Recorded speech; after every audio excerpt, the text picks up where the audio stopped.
인텔이 중국 공장에서 생산을 늘리려고 하자 미국이 제동을 걸고 나섰습니다.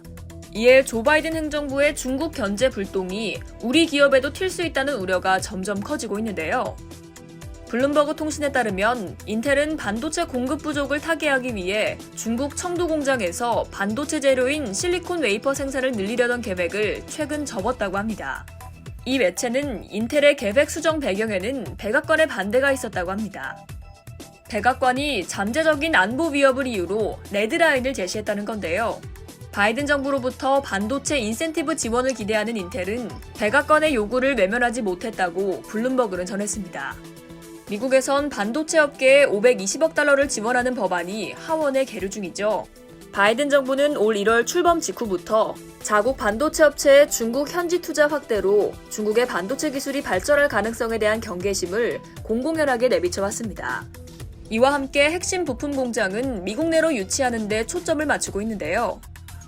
520억 달러 인센티브 지원안으로 글로벌 반도체 업체의 미국 현지 생산 거점 유치에 나선 것을 넘어 중국 내 공장 건립이나 증설을 막아 중국을 글로벌 기술 패권 경쟁에서 고립시키겠다는 의중을 드러낸 겁니다.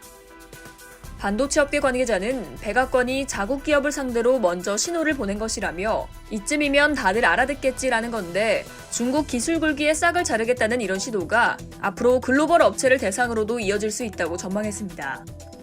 중국을 최대 시장이자 제2의 생산기지로 운용 중인 국내 반도체 업계 입장에선 한층 더 고민스러운 상황이 됐는데요. 중국 업체를 주요 고객으로 둔 삼성전자와 SK하이닉스 모두 중국 공장 투자를 늘려야 할 상황에서 미국의 눈치를 안 볼 수 없다는 얘기죠. 삼성전자는 중국 시안에서 낸드 플래시를, SK하이닉스는 우시에서 D램을 각각 생산합니다. SK하이닉스의 파운드리 자회사 SK하이닉스 시스템 IC도 우시의 생산 라인을 운영 중입니다. 김정호 카이스트 전기전자공학부 교수는 미중 기술 경쟁이 기존의 국제산업 질서를 통째로 바꾸는 흐름으로 이어지면서 국내 반도체 기업들이 미국과 중국 사이에서 눈치를 봐야 하는 상황이 됐다며 생산 거점을 다변화하는 방안을 고민할 필요가 있다고 말했습니다. 이 같은 조치에 대해 인텔은 반도체 부품 공급난을 해소할 다른 해법을 모색하겠다고 밝힌 상태입니다. 인텔은 이날 우리는 바이든 행정부와 함께 산업 전반의 마이크로칩 부족 사태를 해소하겠다는 목표를 공유하고 있다면서 미국 정부와 함께 여러 가지 방법을 모색하고 있다고 강조했습니다. 업계에선 자국 반도체 업체의 사례를 빌미로 사실상 글로벌 반도체 업계를 향해 중국 투자에 대한 경고장을 날린 것이라는 분석이 나옵니다. 이상 여의도TV였습니다.